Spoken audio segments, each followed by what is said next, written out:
It's fair to say that the court case between Alex Palou and McLaren has been explosive, to say the very least. There's been a lot of different interesting revelations that we kind of suspected to an extent, but some things that have come completely out of nowhere when it comes to what we've heard from Alex Palou and Zak Brown, the CEO of McLaren Racing. Of course, Zak Brown and Alex Palou have been giving their witness statements. They've also been speaking to the court as this court case gets underway at the High Court in London. But what have been the 5 biggest revelations from this court case so far? Well, I've summed them up. There's been so many, it's impossible to go through them all, but here are the spiciest findings that we've had so far revealed in this court case of Alex Palou against McLaren when it comes to the alleged breach of contracts. That's what all this is, essentially.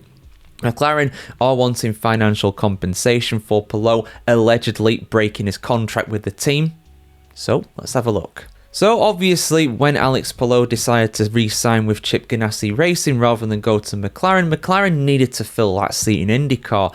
Now, in the end, there's been a real rotation of drivers in that seat over the last few years, but their first option was actually Marcus Ericsson.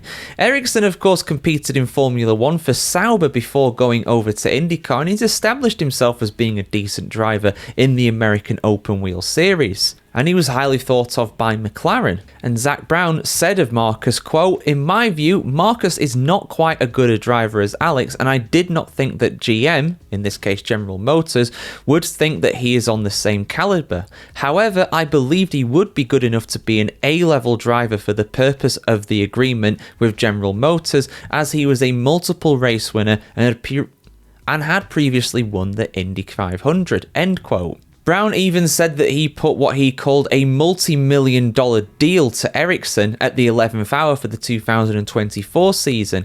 However, Ericsson decided to stay put rather than change teams as he was already contracted to another team for that season. And he also felt that he was morally bound to remain with Andretti, which Brown said is nice to hear from a driver, which obviously is a rather sly dig at Palou for not wanting to go with McLaren and stick to his contract. They allege, of course, Palou denies this. Number 2.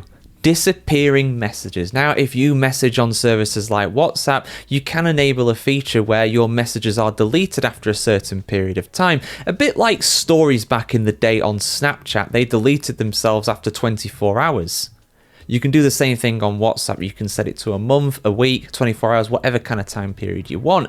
Now, obviously, when it comes to these deleted messages, they cannot be reclaimed, which has led some people to speculate that McLaren have been talking about something dodgy in their internal WhatsApp groups. However, of course, Brown denies this is the case, saying that this is standard at a corporate level, which it probably is, to try and protect them in cases like this where you have to give evidence. After all, if there is no evidence, there is nothing to defend. Interestingly, it's been claimed by the defence, obviously Alex Palou in this case, that these messages were auto-deleted despite Brown's lawyers instructing them not to do so. The lawyers wanted them to keep the evidence in this case. However, Brown allowed them to be deleted anyway. So it really does raise a question: what has been deleted? What kind of potentially incriminating evidence is there in there? We'll never know. Now, nobody's really going to be surprised at the fact that the finances in IndyCar are not on the level of Formula 1, but the salary that Palou got for re-signing with Chip Ganassi Racing was surprisingly low, despite him being a very successful driver. I think he was either a 1 or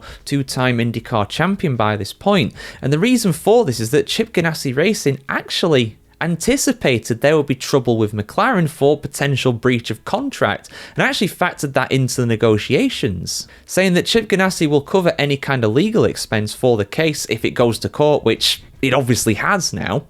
But Palou would take a lower salary as a result of that, and he agreed to it. And Palou defended his decision, saying, quote, "As we have seen, the big numbers have been claimed in this matter is something that I do not have as a person, as a driver. There is no way I would have had the amount of money and expenses just to be here today. Although there is that indemnity as a driver, I know I am not going to be paid the same amount as other drivers. I am not in the top 3 of the highest paid drivers, and I am not going to be for the foreseeable future for this indemnity. I am going to have to pay with my base salary in the future, and I'm already doing it," end quote. And it's true, he's not the highest paid driver in IndyCar. I think the highest is actually Pato O'Ward, who drives for McLaren, as it turns out. Fourth thing we've learned, and this has been a rumour for quite some time, about Palou not going to the McLaren Formula 1 team as the second driver, but instead going to a different team, being loaned out from McLaren, and that team was heavily rumoured at the time to be AlphaTauri, now who are known as the Racing Bulls, as they were looking to replace the likes of Nick de Vries during that time. And they've basically confirmed that was part of the deal. Of course, Palou did take part in an FP1 session at the 2022 USGP for McLaren, but he never quite got a chance in a race seat after that, for obvious reasons, as it turns out. But there were negotiations with the likes of Dr. Helmut Marko of Red Bull Racing to get him a seat at the junior team AlphaTauri. Palou said the following in court, quote, "There had been some rumours in the media about AlphaTauri looking for a Formula 1 driver, and my name was in the mix. In June 2023, I contacted them and had a conversation over the phone with Helmut Marko. Helmut was open to me driving for them and asked for the conditions of my McLaren release." End quote. Now, for obvious reasons, those conditions were not disclosed in court, but he did confirm that Brown and